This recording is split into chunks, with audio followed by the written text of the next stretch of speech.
mau cerita lagi hari ini kisah perjalanan seorang anak manusia.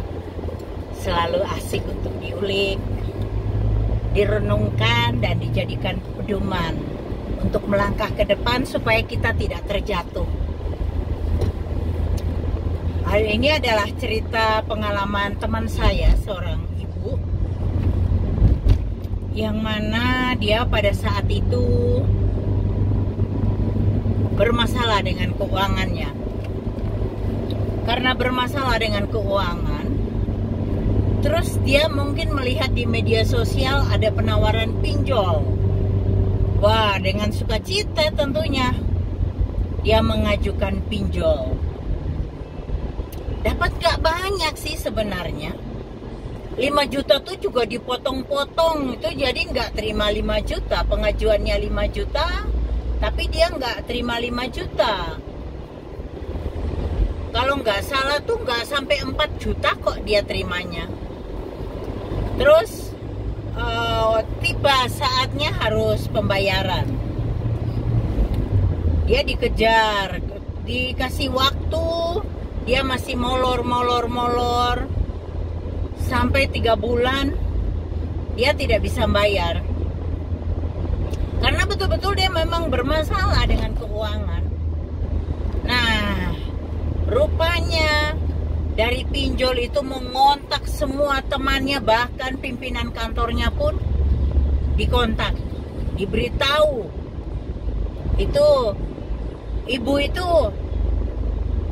Ibu Lucia itu punya utang. Ibu Lucia tidak bisa bayar, tolong Pak. Anda kan sebagai pimpinannya, tolong Pak. Wah, nanti di lain nomor di teman-temannya dibilangin juga, kamu kan temennya, kamu kan saudaranya. Pokoknya dikejar terus. Dan entah bagaimana mereka tuh bisa mendapatkan list nama, nomor WA teman-teman punya Ibu Lucia tadi. Ibu Lucia sampai stres bener. Waktu dia datang ke rumah saya, dia ngomong itu sambil nangis.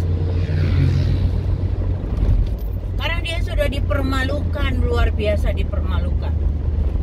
Kebetulan pada waktu itu anaknya, salah satu anaknya bekerja di luar negeri dan mulailah bisa mendapatkan uang.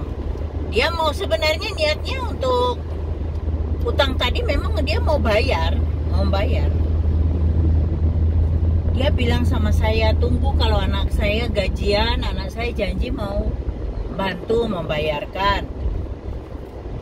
Nah, tapi perlakuan dari perusahaan pinjol ini udah orang-orangnya, aduh gawat bener deh orang-orang tuh. Kata-katanya terus teror, tekanan itu membuat orang tuh sampai stres dan gak bisa kerja. Jahat banget tuh pinjol. Aduh, tobat deh. Kasihan si Ibu Lucia. Nah, waktu dia sudah mau membayar, tapi di satu sisi dia sudah dipermalukan. Terus dia nanya, gimana nih Mam? Saya bayar atau gimana? Wong saya tuh udah hancur-hancuran, dipermalukan, dimaki-maki. Terserah kamu keputusan. Utang ya bayar loh. Walaupun kamu mungkin sudah dipermalukan, kamu sudah dibuat tertekan, stres, tapi tanggung jawab kamu harus tetap kamu bayar. Bayar aja lah. Toh kamu memang tidak berniat untuk menipu kan? Karena kamu memang dalam kesesakan aja. Ya udah, sekarang kalau ada uangnya kembalikan aja, bayarin aja. Tapi mungkin kamu nego lah supaya, karena kamu sudah dipermalukan, supaya bunga itu tidak berbunga-bunga terus. Bunga berbunga gitu. Kamu nego lah supaya nggak mengembalikan segitu. Pintar-pintarnya kamu nego aja lah. Ya puji Tuhan akhirnya bisa selesai masalah pinjolnya ini. Dan ini bukan cuma Ibu Lucia seorang yang mengalami masalah pinjol. Di Sisi lain ada lagi anak teman saya yang kena juga pinjol. Ya itu sebenarnya gara-gara slot juga, main slot sampai bisa kena seperti begitu. Mungkin buat kita yang anak-anak Tuhan harus sadar benar, slot itu judi. Dan apapun yang kita berkat yang kita cari dari berjudi tidak diberkati Tuhan. Lebih bagus bekerja walaupun sedikit tapi diberkati Tuhan.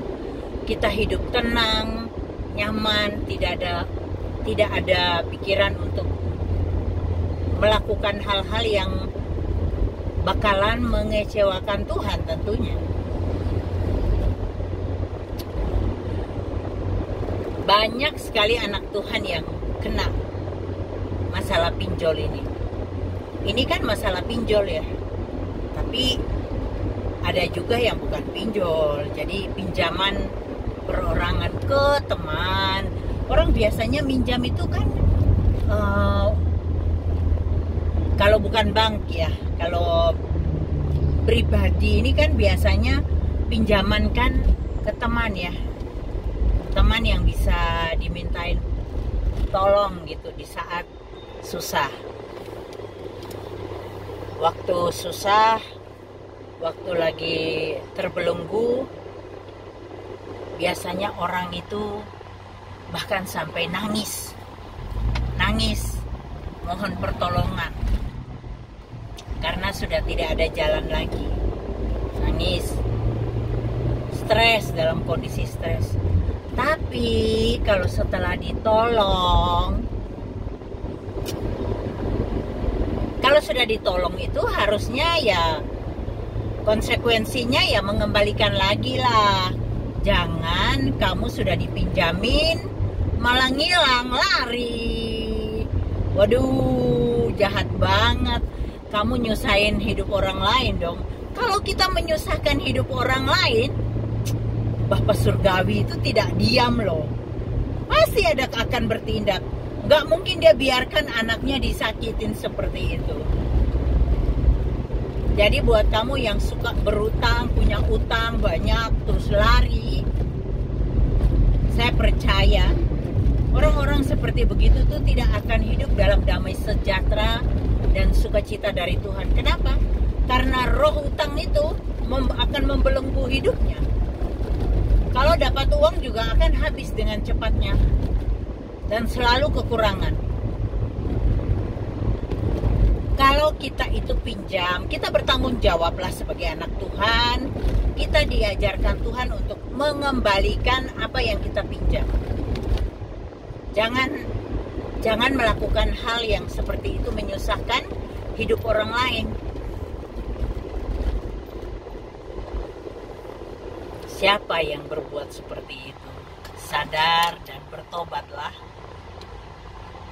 Karena apa yang kau ikat di dunia akan mengikatmu di surga. Ih, mengerikan. Takut akan Tuhan. Ketemu lagi di cerita perjalanan kisah seorang anak manusia. Bye. Tuhan Yesus memberkati.